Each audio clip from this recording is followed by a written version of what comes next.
Good evening, Crossbridge Brickell. If we haven't had a chance to meet yet, my name is Felipe Assis. I have the privilege of serving as Crossbridge Church's senior pastor. And so if you're visiting us for the very first time, we're thrilled that you've chosen to worship with us tonight. And our hope is that you would not only come back, but that you would stick to the 6 Sundays that Johnny talked about, and you would make Crossbridge your home. It has been a common practice for warriors as well as sailors when embarking on a very important mission to take with themselves photographs of home. And some of those photographs you would have pictures of people from back home, fiancés, family members, backyards, animals. And in some of those pictures, you would have pictures of cities or maps, or even some type of souvenir that would remind them from home. Because wars and long trips and journeys are not easy things to do. And there comes time where in journeys such as these, there is always the temptation to give up and to stop. And the picture of home reminds you of what the final destination is. It's always a return back to the place where you feel that you belong. And when those pictures are brought up in very difficult times, it brings up strength.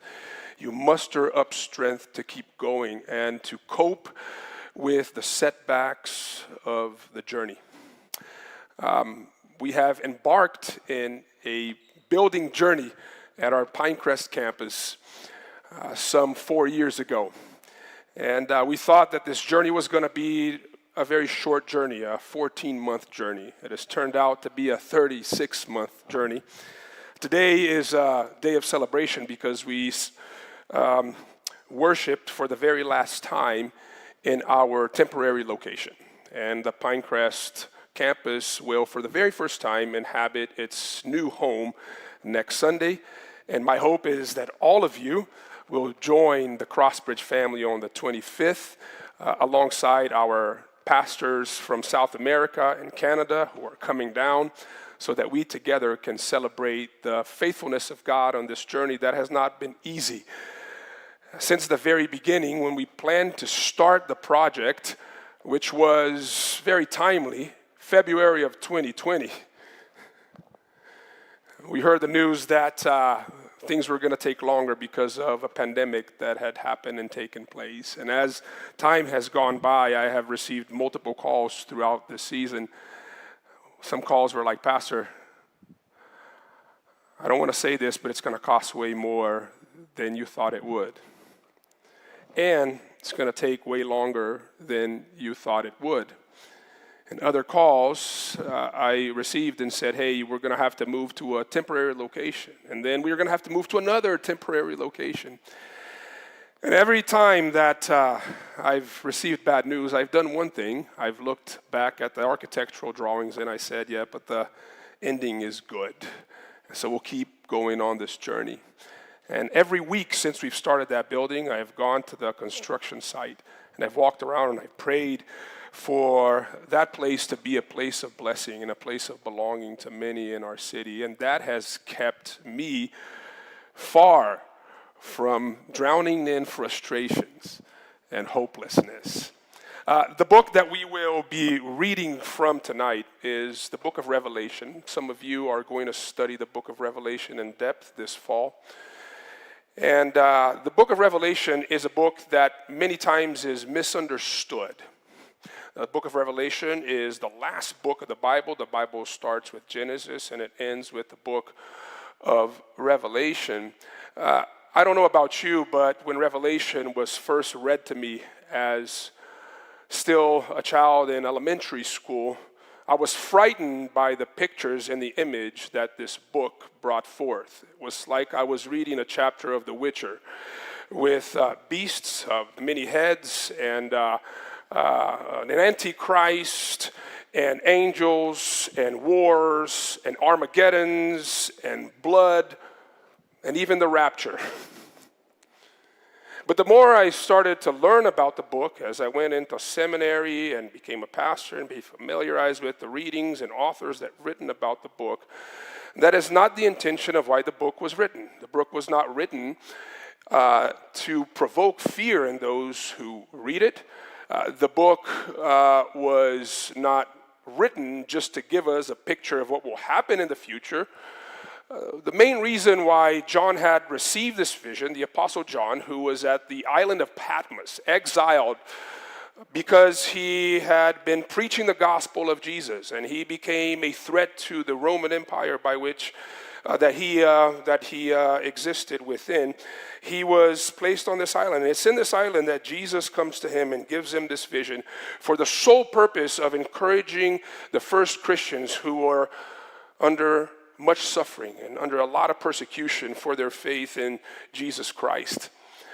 This vision is given to bring comfort. This vision was given in order for the church that was suffering in the moment to be encouraged and to know that the suffering would continue, but that they should stay encouraged because the ending that God had in store for them was good. And so let's go to the book of Revelation. We're going to go to chapter 21. This is the next to the last chapter of the book, and we're going to read verses 1 through 5. And in this part of Revelation, at the very end of Revelation, what we have here is the picture of our final home, of where we're all heading as the people of God. This is John's vision. Then I saw a new heaven and a new earth, for the first heaven and the first earth had passed away, and the sea was no more. And I saw the holy city, New Jerusalem, coming down out of heaven from God, prepared as a bride adorned for her husband. And I heard a loud voice from the throne saying, "Behold, the dwelling place of God is with man. He will dwell with them, and they will be his people, and God himself will be with them as their God. He will wipe away every tear from their eyes, and death shall be no more. Neither shall there be mourning, nor crying, nor pain anymore, for the former things have passed away." And he who was seated on the throne said, "Behold, I am making all things new." Also he said, "Write this down, for these words are trustworthy and true." This is the word of the Lord.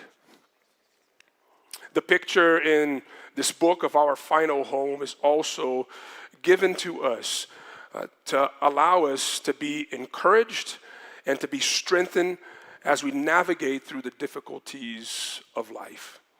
But what is the picture of this final home that we read about here in this portion of Revelation? Let's ask that question. Let's look into that. After that, let's ask, why is it important for us to have this picture always on the forefront of our lives? And then lastly, how do we flood our hearts with this picture? First, what is the picture that John receives? What does John see in this vision while he is exiled in the island of Patmos? John sees a picture of heaven.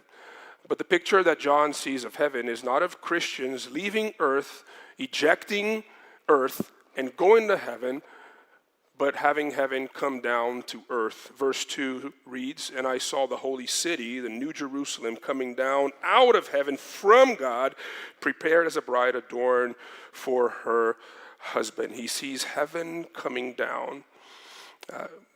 I don't know what you've been taught about heaven. Heaven is a place where Christians go to when they die. Maybe you've heard this. Maybe you've heard that heaven is a place that God will take all of us after he returns and destroys this earth. That is very far from what the Bible teaches us about heaven. God created this beautiful world, and this world has fallen, and his mission has always been to restore his broken creation. And therefore, the theme of the Bible and the meta-narrative of the Bible starts with God's creation in the book of Genesis, but it ends with God's recreation. The Bible does not end with God destroying his creation, but it ends with God restoring, renewing his original creation, and making it a dwelling place for both his people and himself. I love running, and there is a site that I always run to. It's kind of like the midpoint of my run by where I live. I run by this place called Deer Estates down south, and there's this ramp that I'm able to get into, and it takes me to the other side of Biscayne Bay. And when I get to the side of Biscayne Bay, sometimes I have a beautiful sight. I have a picture here to show you if you would allow me. Sometimes the wind speed is so low that the waters are like glass, kind of like the picture that I took this week. This picture, I think, was taken on Tuesday morning. And sometimes it's even glassier than the picture that you see. And sometimes there's not even a cloud in the sky. In this picture, there's a cloud in the sky, but sometimes there's not even a cloud in the sky. And I can't make the distinction where the line of the horizon stops. And in this picture, and every time that I see the sea becomes sort of like a mirror reflecting that which is above. The final picture of our eternal home, heaven, is when heaven and earth becomes one. When the life of heaven colonizes earth with God at the center of it. I used to believe that God would come and maybe restore this earth so that we could inhabit for a season. But he would still have his permanent home, like my grandpa. And he would still come and visit us for a season and then go back to his permanent home. That's not at all the picture that we have here. This is God's permanent dwelling with his people. And when this happens, and when this day comes, when this vision is fulfilled, he describes here what will happen. The first thing that we learn is that this home will be an urban home. It will look more like Brickell than Palmetto Bay. It doesn't say I saw God's heavenly suburb coming down from heaven. It's God's holy city. It's his heavenly city coming down. And because that is the case, it will be far more beautiful than any created aspect of the world in which God has created. I love plants and I love nature. I love to be in contact with plants and nature, but nothing compares to the beauty of humanity. Why? Because humans are at the apex of creation and they're created at the very image of God. And this place will be highly populated by the people of God. Therefore, its glory will be greater. It will be a city. It will be an urban space where we will inhabit with the presence of God. It also tells us that the sea will be no more, meaning that this city will represent the end of all divisions amongst people. Back in those days, the sea was seen as something that would separate the peoples. It would be a separation between cultures. And on that day, there's a metaphorical picture here that the sea will be no more. The races will not separate people. Nationalities will not separate people. Political parties will not separate people. Isn't that amazing that on that day there will no longer be the need for Republicans and Democrats? There will be no denominations because we will be one. It is also the end of injustice. It says here in verse 4 and 5 that there will be no more tears. There will be no more suffering. There will be no more sorrows. It will be the end of evil because all evil will be brought into account and judged on the judgment seat of Christ. And it will be the end of death. Everything that disappoints us and frustrates us about this life and in this world will be removed. And Christ will dwell with his people forever and ever. Now, this image was key and it was very important for the first readers of this vision that John wrote down, and it was shared with the early church. We know that this vision and this picture of their eternal home encouraged them to live life in a world filled of suffering and persecution for their faith in Jesus. There was this bishop of the early church, a man by the name of Ignatius of Antioch, who was a bishop in modern-day Syria, who was arrested for preaching the gospel of Jesus and for being accused of being a subverter to the Roman emperor. And he was given the opportunity and the chance to recant his faith, which he didn't, and therefore he was sentenced to death, to be brought in one of the Roman colosseums to be fed to the beasts. And when the church, his people, heard the news, as you would imagine, they were distraught, they were sad, they came to him with kind words, they cried before him, yet this was his response to them. I am writing to all the churches, and I enjoin all, that I am dying willingly for God's sake, if only you do not prevent it. I urge you, do not pity me. Let me be food for the beasts, for they are my way to God. I am God's wheat. I love this line. I am God's wheat, and I shall be ground by the teeth of the wild beasts, that I may become the pure bread of Christ. Not only him, but others died with this resolve. Others died with this joy. Many early Christians died singing praises to Jesus and praying for their executioners. And the Roman world looked at that and said, what kind of faith is this? What kind of faith produces such courage such as this? And Christianity began obviously to grow like wildfire. This picture of their eternal home helped them with what they were going through. It has not only helped early Christians, but it has helped everyone who has placed their faith in Jesus since then. There are modern day people that have been helped by this faith to deal with the tragedies of life. One of my spiritual heroes is Johnny Erickson Tata. She is a female teacher, and she goes around the world sharing what Jesus has done in her life. When Johnny was very young, at a diving accident, she dove and hit her head at the bottom of the pool. She became paralyzed from neck down. And her whole life has been spent on a wheelchair. And in the early days of her accident, as she was going through recovery, someone shared the gospel with her and she came to faith in Jesus. And she says that that was the biggest blessing that had happened in her life, because had it not been her accident, she would have not met Jesus. And when she met Jesus, she changed her outlook completely of her situation and her perspective of life. She's written many books. She's encouraged millions of people through her life and her ministry. And in one of her last books, she writes this: hardships are God's way of helping me get my mind on the hereafter. And I don't mean hereafter as a death wish or an escape from reality. I mean hereafter as the true reality. And nothing beats rehearsing a few time-honored scriptures if you want to put reality into a heavenly perspective. Like every time my corset digs in my side, she wears this corset in her chest to keep her straight in the wheelchair, or I'm faced with a 4-week stint in bed, I look beyond the negatives and see the positives.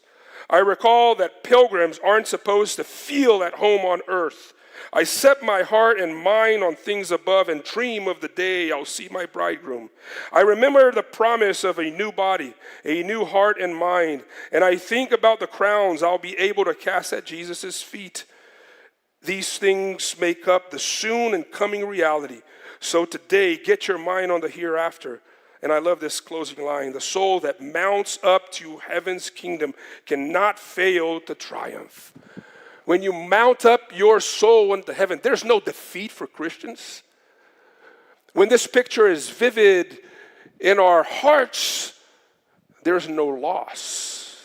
There's only victory because of what Jesus Christ has done on our behalf and the future that he has secured for us.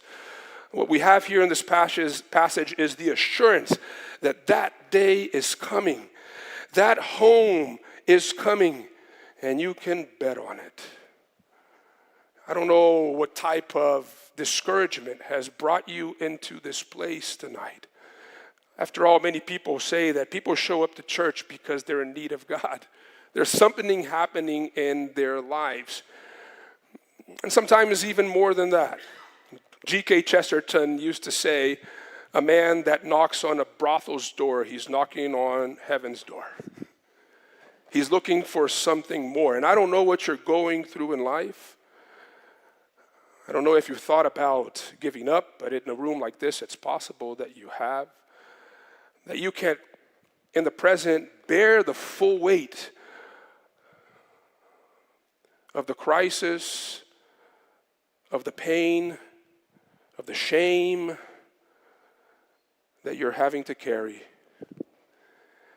And this picture comes to you tonight as it came to other Christians through the ages to encourage you. This is your final home. This is not the end. This will not be your end. This is our end. And it begins to teach us and to show us why we desperately need this picture. Why we need to see it vividly every day. Not just today, but tomorrow. You will need it too. And maybe you're here today and life is treating you very comfortably. And it doesn't ring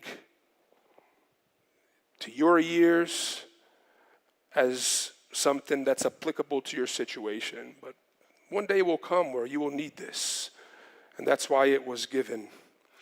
Here's the deep reality, that your now is controlled by your then. However you live your life right now is tied to what you believe the future to be. Your now is controlled by your then. My mentor, Tim Keller, who passed away last year, had a very famous line to describe humans. He'd said that humans are hope-based creatures, that we could not survive without hope. That hope is the fuel that humans need to keep living life. We are hope-filled creatures, that no one can do life without hope. The question is, where do you deposit your hope? This is the reality. And whenever he brought up this, he usually gave an illustration of this old tale of two men that were working on a mine. And they ended up getting trapped at that mine. And the two men were there for doing the same thing. They were there together. Their conditions were the same. One of them learned that his wife and his children died on the outside world. And he lost all hope of escaping. Only one escaped. It was the one who kept hope alive. That's probably why Friedrich Nietzsche also said that if you have a why to live, you can endure almost anyhow. If you have a why to live, you can endure almost anyhow. Do you have a why to live? Howard Thurman was a civil rights movement leader in the 40s and in the 50s. In 1947, he gave a lecture at the University of Harvard on the Negro spirituals. The Negro spirituals were those songs that the slaves sang in the plantations under the oppression and the yoke of slavery from their masters. They sang these songs that were filled with apocalyptic imagery of angels and chariots taking them home, and Jordan, which is by its crossing, it leads you to your eternal home. The criticism that those songs received is that those songs didn't really help the slaves in their condition because it kept them docile and submissive. They should have been talking truth to power and confronting their oppressors and seeking to rebel against the system that kept them in slavery. And Thurman went into the University of Harvard, and he said this about the Negro spirituals. He said, but the facts have made it clear that this faith, this sung faith, served to deepen the capacity of the slaves for endurance and their ability to absorb their suffering. In other words, he's saying it actually made them stronger, not weaker, not more vulnerable. It taught the people how to ride high in life, how to look squarely in the face of those facts that argue most dramatically against all hope, and to use those facts as a raw material out of which they fashioned a hope that their environment, with all its cruelty, could not crush. This enabled them to reject annihilation and to affirm a terrible right to live. It made them stronger because they had a why. Let me turn the question to you. How do you move through life without giving in to despair and hopelessness, because life is frustrating? Modern Stoicism, which is in fashion today, as well as the 12 Steps program, will tell you that it always starts with acceptance, accepting your condition, accepting your situation. And while I think that that is important because we must face reality as is, we live in a broken world. Christianity offers more for us to deal with the setbacks and the frustrations of the journey of life. Christianity offers not just acceptance, but hope based on deep faith and belief. And this is what we are calling you to. This is what John is calling the first Christians by sharing this vision to, is to encounter hope by deep faith. Let me continue to press on this point by asking you questions. Do you believe that life is all there is, and that when we die we will rot and that's it? Do you believe that there will not be a judgment day? That people that got away with evil in this life will go unpunished? Is that what you believe? If that's what you believe, you better be prepared to face despair and hopelessness, because that's all that is ahead of you. Or do you believe that there will be a judgment day? That even those who did not experience or had to face justice in this life will one day have to look in the eyes of the righteous judge and give an account for what they have done and hear his sentence? Do you believe that the glories and the delights and the comforts of this life are nothing compared to the comforts, the delights, and the beauties of this life that awaits us? If you do not,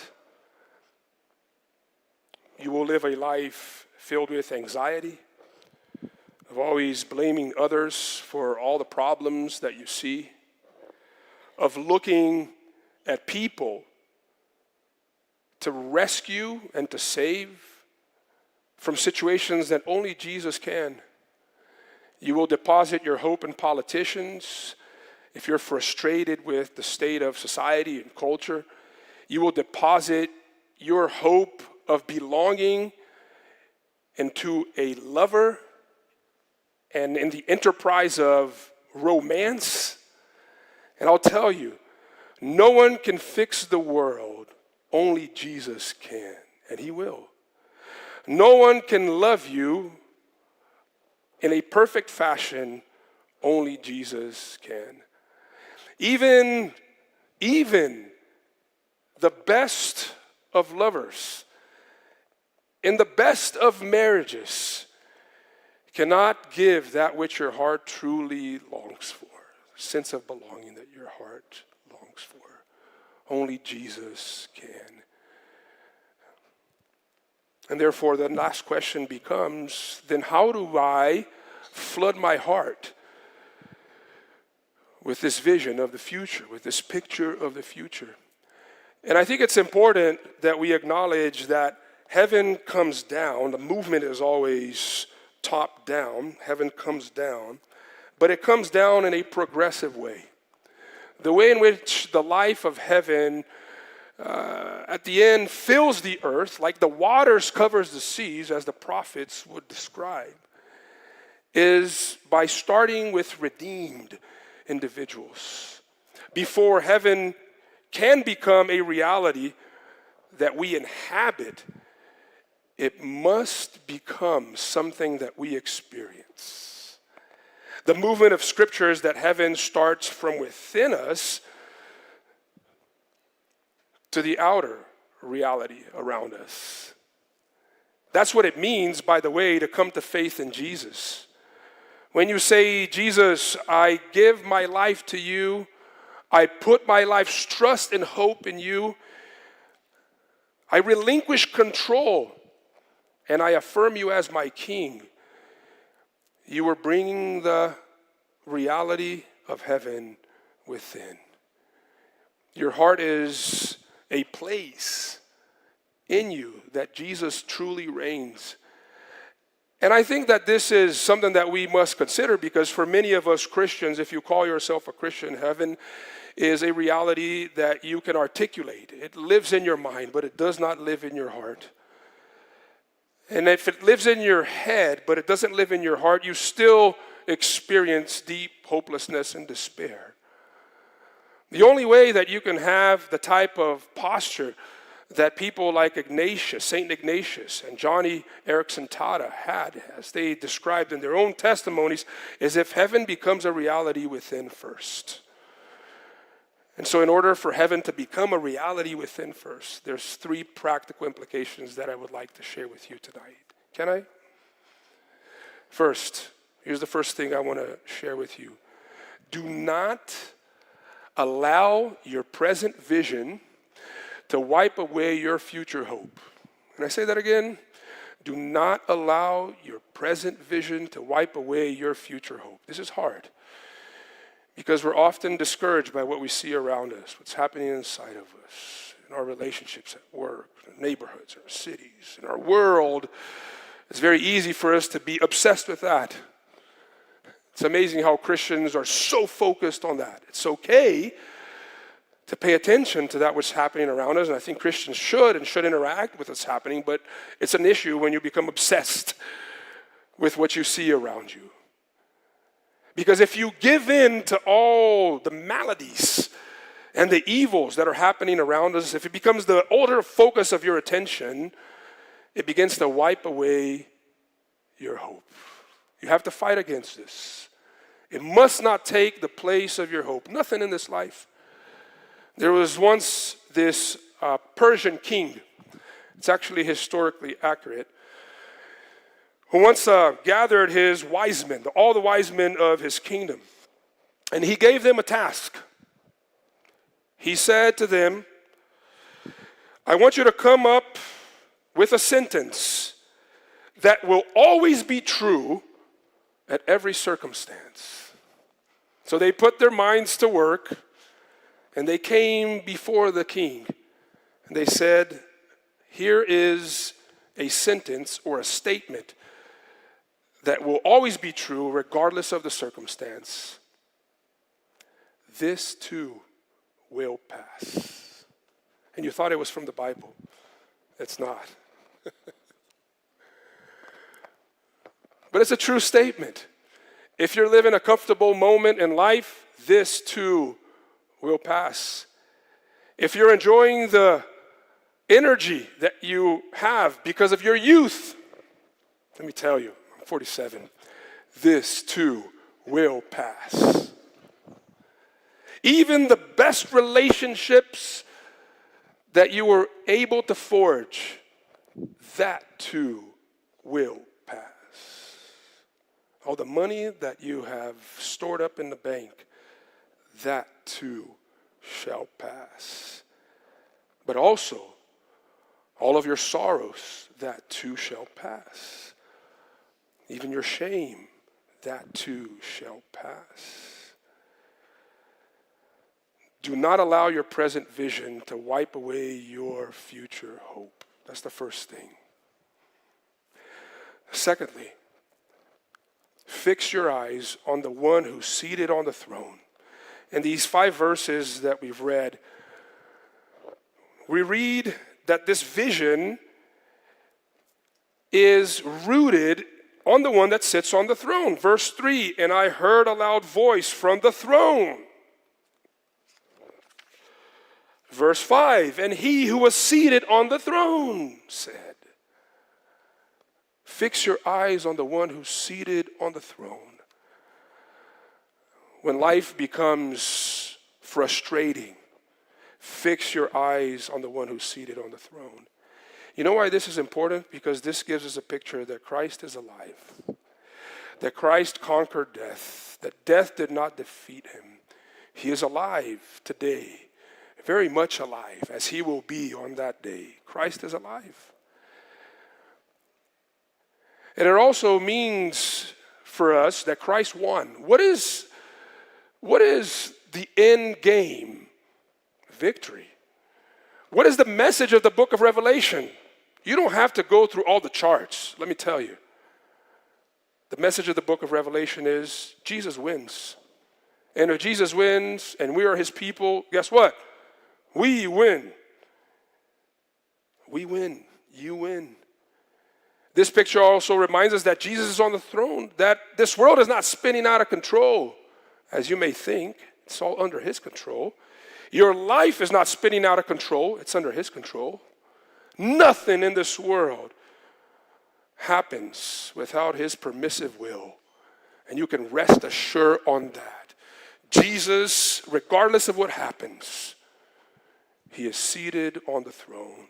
So fix your eyes at the one who's seated on the throne. But the throne also speaks, right? This is what this text tells us. The throne speaks. Words come out of this throne in verse 3 and verse 5. And so the third thing that we must do is to take his words to heart. What is his word in verse 5? I am making all things new. And then he says to John, write it down because these words are trustworthy and true.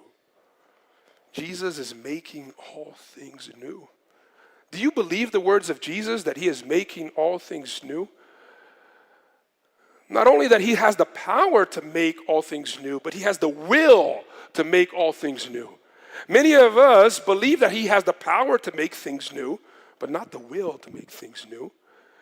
Sometimes you look at your life and you say, he could make all things new, but does he want to make all things new in my life? Yes, he does. He wants to make all things new, and he will make all things new, which gives us an ultimate picture and brings forth an ultimate reality of heaven, that heaven is not the consolation for the things that we have lost in this life.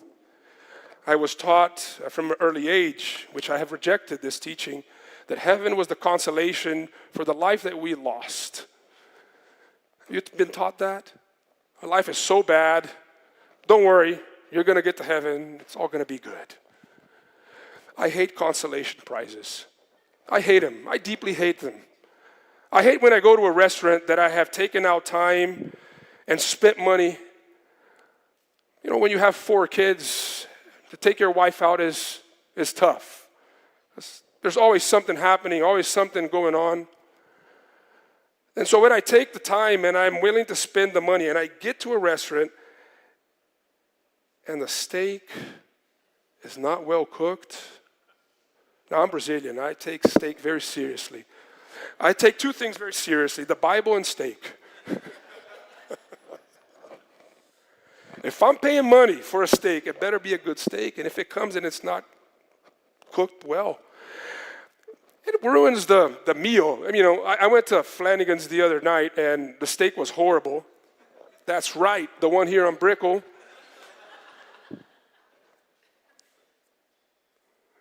This is my Yelp review in public. And he says, oh, I'm sorry, I'm going to fix this. He comes back with the same piece of steak cut in half, now overcooked. I'm like, okay, let me take it back. And by that time, like, my wife has already finished her meal. I'm like, then he comes with the perfect steak, but I'm already full because I'm eating from my wife's plate. And he says, don't worry. Here's what we'll do. I'll give you a free petit gâteau at the end. I don't want a free petit gâteau because you've ruined my night. Consolation prizes suck. And heaven is not a consolation prize for the life that you've lost. You know what heaven is?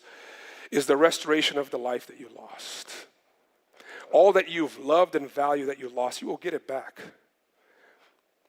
The people that you've loved that you lost, you'll get them back without their flaws. Maybe the dignity that somebody has robbed and taken away from you, you're going to get it back, never to lose it again. The presence of God that sometimes you feel it's far, it will always be near, always be close.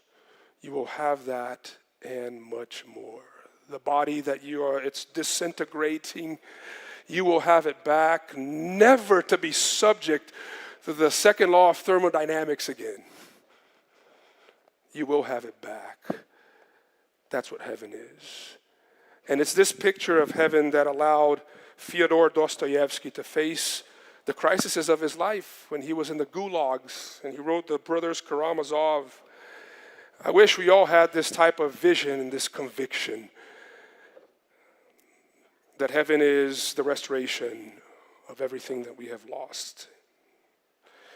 In his beautiful quote, he says this, I believe like a child that suffering will be healed and made up for, that all the humiliating absurdity of human contradictions will vanish like a pitiful mirage, like the despicable fabrication of the impotent and infinitely small Euclidean mind of man, that in the world's finale, at the moment of eternal harmony, this is what he's talking about, Revelation 21, something so precious will come to pass that it will suffice for all hearts, for the comforting of all resentments, for the atonement of all the crimes of humanity, for all the blood that they've shed, that it will make it not only possible to forgive, but to justify all that has happened. Brother Dostoevsky, amen to that. Let's pray.